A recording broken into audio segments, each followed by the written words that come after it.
मुझे लगता है कि आपको वो दौर याद होगा, आप रहे होंगे उस समय। अटल बिहारी वाजपेयी जी ने फ़िलिस्तीन के पक्ष में बड़ा खुल के बोला था और फिर हमारी मौजूदा सरकार भारत की सरकार ने खुल के इज़राइल का पक्ष लिया। क्या ये भारत सरकार की जो पॉलिसी थी पहले अटैक में एकदम इज़राइल के पक्ष में खड़े हो जाना, इज़राइल के समर्थन में बात करना, जो अमेरिका कर रहा है, वो भारत के हित में था या अहित में था? एक तरफ चल रहा है यूक्रेन वॉर, दूसरी तरफ अब शुरू हो गया Middle East war, and if something happens on the China side to Taiwan, it will be a world war 3। जो अमेरिका के मूल के लोग हैं, जो अमेरिकन हैं, वो इंडिया के रुख को पसंद कर रहे हैं या नहीं कर रहे हैं, और अमेरिका में रह रहे लोग अमेरिका के रुख को, अपने ही देश के रुख को पसंद कर रहे हैं, नहीं कर रहे हैं? अमेरिका में रहने वाले Americans don't pay much attention to India. Let's not have any wrong idea. They don't care. It is not part of their equation. I would look at the history of last 75 years. That does not mean I would justify violence. But the answer to violence cannot be through violence. ठीक बात है। I'm still Gandhian. Okay. I will not answer violence with violence. Because in that process, innocent people get hurt, affected. America की भूमिका को पूरी दुनिया criticise कर रहा है कि अमेरिका को अपने हथियार, लोग कह रहे हैं कि अमेरिका को अपने हथियार बेचने हैं, इसलिए वो इजराइल के पक्ष में जा रहा है। Everywhere I am finding that people are losing confidence and trust in their governments. Everywhere. People have a different view than the government. People don't want fights. Nobody wants violence. But state promotes certain level of violence. नमस्कार, मैं हूं संजय शर्मा, आप देख रहे हैं 4 PM news network. Hamas के हमले की मैं तारीफ नहीं करता, मैं उसे बुज़दिली मानता हूं। किसी की भी हत्या को मैं बुज़दिली मानता हूं, लेकिन हमास के आतंकवादी कायराना हमले के बाद जो इजराइल ने किया, वो उसको मैं 1000 गुना ज़्यादा कायराना कदम मानता हूं। सोचिए, आप किसी भी अस्पताल पर आप मिसाइल दागते समय ये सोचते नहीं हैं कि वहां पे महिलाएं, बच्चे, बेकसूर लोग होंगे, सैकड़ों लोग मारे जाएंगे। उनका क्या कसूर था? आपने कुछ आतंकवादियों ने आपके ऊपर, देश पे हमला किया, आप उन आतंकवादियों पे काबू नहीं पा सकते, मार नहीं सकते। गुस्से में आप पूरा नेस्तनाबूद कर देंगे, लोगों को मार देंगे, मिसाइल डाल देंगे। अमेरिका आके इजराइल के साथ खड़ा हो गया। जिस समय अस्पताल से लाशें निकल रही थी, महिलाओं की निकल रही थी, बच्चों की निकल रही थी, उस समय अमेरिका के राष्ट्रपति इजराइल के प्रधानमंत्री की पीठ थपथपा रहे थे। हमास के हमले के तुरंत बाद भारत खड़ा हो गया इजराइल के साथ और सबसे बड़ी गलती कर गया। भारत के पास एक ऐतिहासिक मौका था, कहता कि हम फिलिस्तीन और इजराइल के बीच शांति वार्ता का कोशिश करेंगे। हम महात्मा गांधी के देश हैं, एक दुनिया में हमारा नाम बढ़ता, लेकिन हम इजराइल के साथ खड़े हो गए। अमेरिका इजराइल के साथ खड़े हो गया क्योंकि उसको वहां हथियार बेचने हैं। सोचिए आप, जो राष्ट्र केवल हथियार बेचने के लिए युद्ध में किसी राष्ट्र को झोंक दे, आग लगा दे, हत्याएं करा दे, वो राष्ट्र कैसे हो? लेकिन बाइडेन को वो अंदाजा नहीं था, सपने में भी अंदाजा नहीं था कि ये गलती उन पर बहुत भारी पड़ने वाली है। अमेरिका में तूफान मच गया। अमेरिका में लोग सड़कों पर आ गए और अपनी ही सरकार का विरोध करने लगे। वो कहा कि हम, आपको मध्यस्थता की बात करनी चाहिए थी, आपको शांति की बात करनी चाहिए थी, आप इजराइल की पीठ कैसे थपथपा सकते हैं जिसने मासूमों पर मिसाइल डाल दी। अमेरिका के राष्ट्रपति को लग रहा है कि वो कितनी बड़ी गलती कर गए।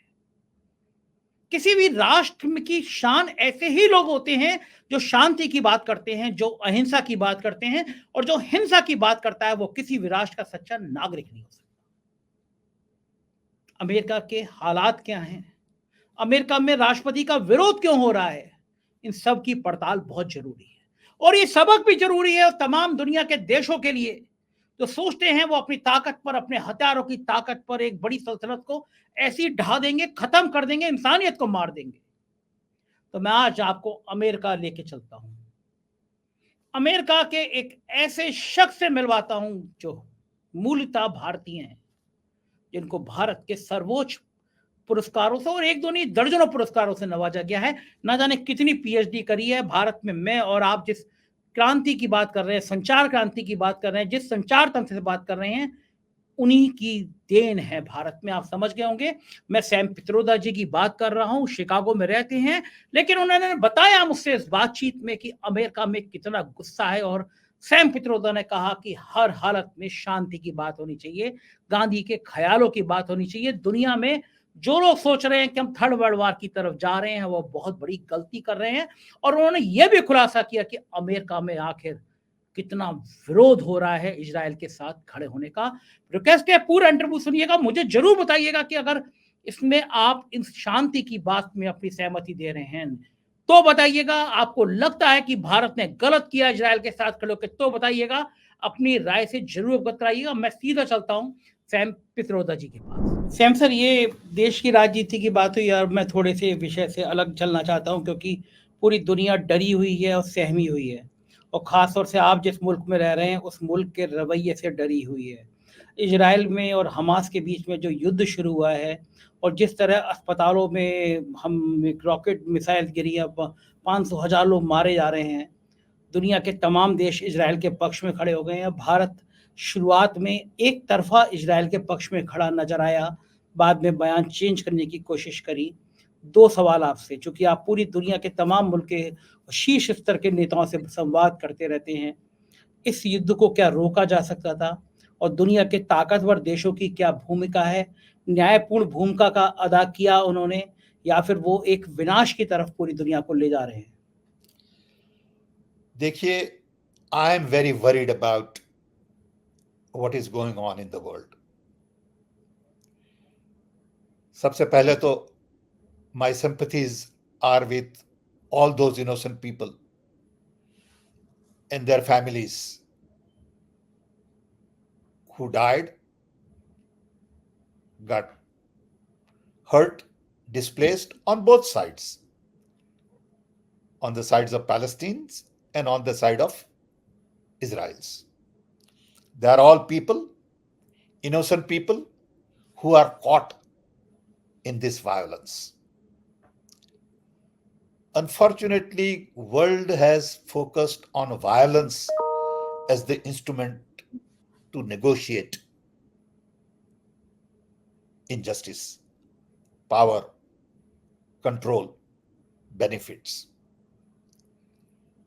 हमें बहुत चिंता होती है क्योंकि एक तरफ चल रहा है यूक्रेन वॉर, दूसरी तरफ अब शुरू हो गया Middle East war, and if something happens on the China side to Taiwan, it will be a World War III. All of a sudden, पूरा अटेंशन चला गया यूक्रेन से पैलेस्टीन इजराइल वॉर में. America will have to supply more equipment, more help. That means perhaps less help to Ukraine. आज सुबह ही हमारी एक meeting थी जिसमें हम 30 लोग हर वीक मिलते हैं ऑन जूम. उसमें हमारे एक दोस्त हैं दिव्येश मेहता, उन्होंने बड़ी अच्छी सॉर्ट ऑफ एनालिसिस की इसकी कि भाई ये वॉर से America is going to be over extended and the advantage would be for Russia and China. यही प्रॉब्लम नेगोशिएशन से सेटल हो सकता था. It is sad that attack was launched on Israel. Those who did that should be punished. But in the process, innocent people can't suffer the way they are suffering. I'm surprised that Israel could openly say that vacate the whole area and displace 1 million people because we have enemy in your neighborhood. I mean, how can you tell this to 1 million people that leave your home, go somewhere, we don't care where you go? It is not human.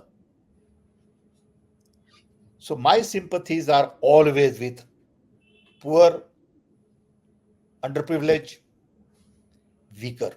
I'm for the underdog, always, because they need help. Unfortunately, जो हमने दुनिया create की है अभी, they only worship power and profit. People don't worship poverty. People don't pay attention to the needs of the people. Ukraine may be poor people are suffering. Gaza may be poor people are suffering. And everyone is focused on fighting to negotiate. ये मेरे समझ में नहीं आ रहा कि why don't they use non-violence as an instrument to negotiate on the table? United Nations has become irrelevant. उनको तो कोई पूछता ही नहीं है. कभी कभी जनरल सेक्रेटरी बोल देते हैं कुछ. They are not on the scene. America has taken a strong position with Israel. India has also taken a strong position with Israel. But look at the suffering of the people there.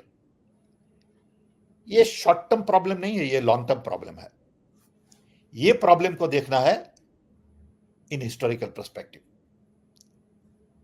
कि last 75 year से वहां क्या हो रहा है. मैं तो गया हूं Palestine. Okay. I went to Palestine to look at their telecom infrastructure Okay. on behalf of WorldTel UN. ये कौन से सन की बात है? कौन से सन की बात है? कब गए होंगे सर आप? 97, 98 की ओके. तरफ मैं तब भी वहां ये रहा.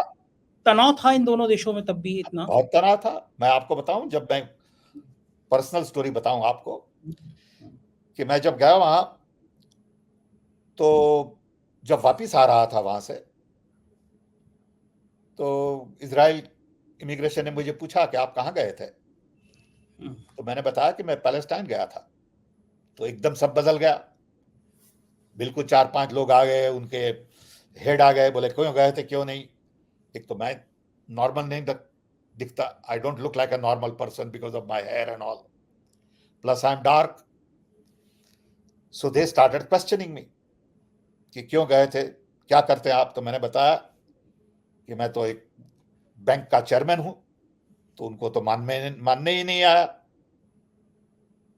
हमारे आगे जो पर्सन था, he used to work for me, white man. They let him go, but they sort of harassed me for 45 minutes and I said to them, I said, देखा आपने जो वो आदमी को जाने दिया ना, वो आदमी प्लेन नहीं पकड़ सकता because I am delayed. ये माइंडसेट है, समझे. बोले आप क्यों गए थे उनका टेलीकॉम देखने. मैंने बोला बिकॉज उनका telecom require some attention. Okay. So ये एक सिंपल एग्जांपल है, लेकिन ये एग्जांपल से आपको समझ में आएगा कि वहां की एटीट्यूड कैसी है, समझे. रादर देन सेइंग कि ठीक है आप गए थे उनका टेलीकॉम सुधारने, अच्छी बात है, लेकिन जब आप जाएं पैलेस्टाइन में तब आपको लगता है कि it is a prison. It is not a free zone. You can feel it. Okay. अब ये सब चीजें समझने की जरूरत है. जो हमास ने किया cannot be justified. We agree. लेकिन at the same time we cannot justify what has been happening to people of Palestine for last 75 years. It is just not acceptable. इसकी तो कोई बात ही नहीं कर रहा अभी. तो ये बड़ा कॉम्प्लेक्स सिचुएशन है. अब देखिए मिडिल ईस्ट के countries are now coming together with a proper response. I don't know what they will do, but this problem has been going on for a long time. Okay, you have squeezed large number of people in a small little place which is almost like a slum. So there will be reaction of some तो kind. Same sir एक आप America में रह रहे हैं, America के प्रभावशाली लोगों में से हैं। अमेरिका की भूमिका को पूरी दुनिया क्रिटिसाइज कर रहा है कि आप अमेरिका को अपने हथियार, लोग कह रहे हैं कि अमेरिका को अपने हथियार बेचने हैं, इसलिए वो इजराइल के पक्ष में जा रहा है कि आप हथियारों का इस्तेमाल करिए, और जो मुल्क हथियार बेच के पैसा कमाने की दौड़ में हो, वो मुल्क शांति की बात फिर क्यों करेगा? अमेरिका में क्या इसका विरोध हो रहा है? अमेरिका के लोग इसका बहुत विरोध कर रहे अमेरिका हैं? में विरोध हो रहा है, बिल्कुल विरोध हो रहा है। आप देखिए, सी, हमें देश और देश के लोग में जो फर्क है वो सोचना है। State is one thing and the people of the country are another things. Everywhere I am finding that people are losing confidence and trust in their governments. Everywhere. People have a different view than the government. People don't want fights. Nobody wants violence. But state promotes certain level of violence. Okay. People of America don't want war in Ukraine. They didn't want war in Vietnam. I was there at that time. I was drafted to go to Vietnam. I was supposed to go to Vietnam. Okay. At that time, all of us resisted Vietnam War. देखिए क्या हुआ Vietnam में, देखिए क्या हुआ Iraq war में। ये बड़े बड़े लोग भी झूठ बोलते हैं ना। ठीक बात है। बुश के टाइम में बोल दिया कि भाई there is weapon of mass destruction in Iraq, तो लगा दिया। देखिए लीबिया में क्या हुआ। ये वायलेंस पे जो ध्यान देते हैं ना, उससे गरीबों को बहुत नुकसान होता है। ठीक बात है, मासूम होते हैं लोग, वही मारे जाते हैं। बिल्कुल, बच्चे, छोटे छोटे बच्चे बेचारे, आप देखिए टेलीविजन में छोटे छोटे बच्चे, उनका क्या कसूर है? ओके, आप उनको मुझे लगता है कि आपको वो दौर याद होगा, आप रहे होंगे उस समय। अटल बिहारी वाजपेयी जी ने फिलिस्तीन के पक्ष में बड़ा खुल के बोला था, और फिर हमारी मौजूदा सरकार, भारत की सरकार ने खुल के इजराइल का पक्ष लिया।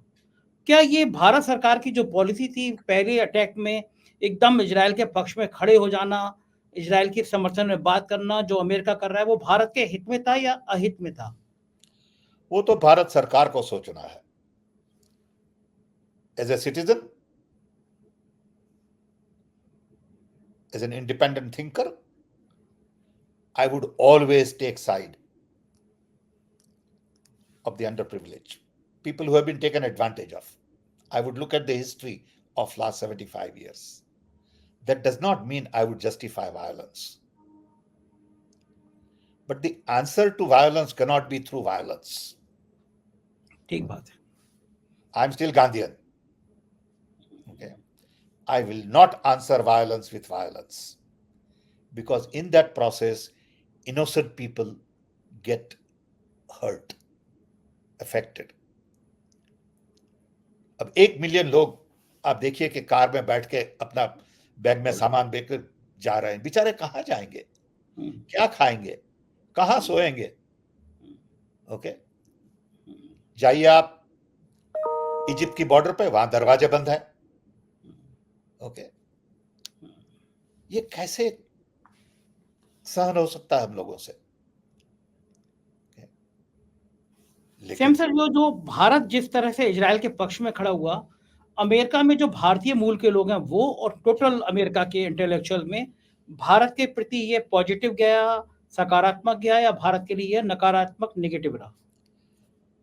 मैंने आपको पहले भी बताया है, यहाँ पे 2 टाइप के भारतीय हैं। एक ब्लाइंड फेथ में मंदिर वाले, टेंपल वाले, जो बीजेपी के साथ हैं, they believe BJP can do no wrong, fine, that their privilege.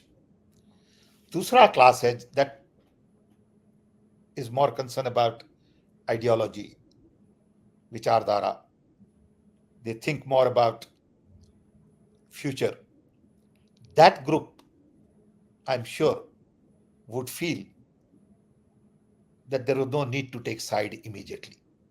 Hmm, Okay? There is no need to jump the gun.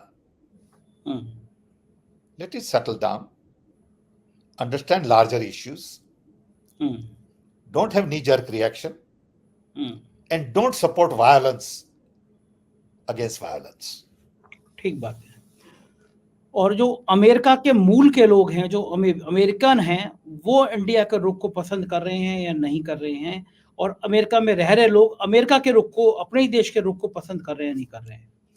America में रहने वाले Americans don't pay much attention to India. Let's not have any wrong idea. They don't care. It is not part of their equation. Okay, they are more concerned about China, Russia, Europe, UK, Latin America. India is not on their radar. It is India who thinks that we are a superpower, we are big Vishwa Guru. It's all bogus. Okay. Sam sir, हम तो यहाँ पे TV channel चलाते हैं, हम आज तक देखते हैं, एबीपी देखते हैं, तो लगते हैं कि उसमें सुधीर चौधरी, अंजना ओम कश्यप, रूप कल्याकत ये बताते रहते हैं अमेरिका डर गया मोदी जी के आगे, अमेरिका कांपने लगा मोदी जी के आगे, अमेरिका ने फोन किया मोदी जी को। ऐसा लगता है कि बाइडन बिना मोदी जी से पूछे कुछ करते नहीं होंगे, और आप कह रहे हैं कि सब बकवास, सब झूठ। आप यहाँ आइए शिकागो में, 100 लोग को बाहर स्ट्रीट में पूछिए, they will tell you. Okay, but if you go and ask 100 temple walas, you'll get different answer. So it all depends. You see, data can be manipulated, and people manipulate data. They have one version. Okay, उनका objective क्या है? Why would anybody in America care about what is going on in India today? Not much. Okay, they have very little interest. Okay, unless there are people like us who are born and raised in India, who have connections in India, friends in India. That's a different group. But average Mexican American, average African American, average white American has no idea of what is going on in India, has no interest in it at all. It is not part of their equation. China is. Russia is. Europe is because they have relatives in Europe. Latin America is because it is next door. Mexico is next door. So it is wrong to project all these false messages. लेकिन Shyam sir, ये तो एक परेशानी, बड़ी बात ये है कि हम लगातार अपने पड़ोसियों से संबंध बिगाड़ते जा रहे हैं। श्रीलंका पाकिस्तान से पहले ही खराब थे, श्रीलंका, बांग्लादेश के अलावा अब जब बाहर जाएंगे, कनाडा से पिछले दिनों कितने तल्ख हो गए हमारे रिश्ते। तो दुनिया के सारे मुल्क अगर हम इस तरह उपेक्षित करेंगे, हम पीछे छोड़ जाएंगे, तो भारत की ताकत तो दुनिया में कम होती चली जाएगी, हमारे रिश्ते सुधर नहीं रहे हैं लोगों से। और एक चीज और पूछना चाहूंगा सैम सर, आप खुद भी एक टेक्नोक्रेट रहे हैं, क्या आप मानते हैं विदेश मंत्री किसी पॉलिटिशियन को होना चाहिए या ब्यूरोक्रेट को होना चाहिए? क्योंकि जिस हिसाब से विदेश नीति फ्लॉप हुई है इंडिया की, जिस तरह से छोटे छोटे मुल्कों ने हमें आंख दिखाई है, हमारे रिश्ते खराब हुए हैं, तो लोग कहने लगे हैं कि आईएएस अफसर को, रिटायर्ड आईएएस अफसर को आप विदेश मंत्री बनाएंगे तो उसका नतीजा यही होगा। तो दुनिया में जो हमारी स्थिति बन रही है उसके पीछे कारण क्या है, खराब होती है स्थिति के पीछे कारण क्या है? देखिए, विदेश विचारधारा has to do with your basic philosophy, your own idea of what India stands for. सबसे पहले तो you have to make friends with your neighbors. You cannot antagonize your neighbors and hope to achieve anything in the long run. We have been fighting with Pakistan for 75 years. We always blame them for everything. We are a big nation, and we must act like a big nation and take some hit. In the family, if you are a big brother, Of course, people will hit you once in a while. But that's where your bigness comes in. Okay, you can't settle score all the time and still be big. A big brother says, I'm going to settle score with everybody all the time. You're no longer big. So, first, foreign policy, according to me, should be focused on neighborhood, making sure that the entire South Asia gets integrated in a nice way. We handle terrorism collectively, and we create open trade in South Asia where everybody flourishes. We sort of become the key to transparent borders where people can move freely. Art, culture, education, health would become a focus. Then you can move on to Middle East because that's our big next neighbor where we have large number of people. Then our relationship with China, our relationship with Soviet Union. These are all important foreign policy issues. Foreign policy is not about our relationship just with the US. Foreign policy is not about our relationship with money, business, trade. Our relationship with Africa is a big challenge. Okay. So it depends. And I think your earlier question about, professional versus sort of politician uh, depends. It depends. Okay. I think it basically depends on the overall philosophy. See, our founding fathers had very clear idea of non-aligned movement, and it's not out of fashion. A lot of people, I saw an article in Wall Street Journal by somebody saying India is old-fashioned. No.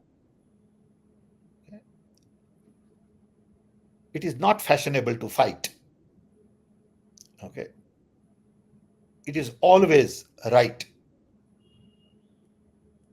to focus on non-violence, to negotiate your differences. We are not barbaric people. We are living in 21st century. We can reason. We can discuss, debate, understand each other. It may take a little longer time. Immediate need of the hour in Middle East to have ceasefire.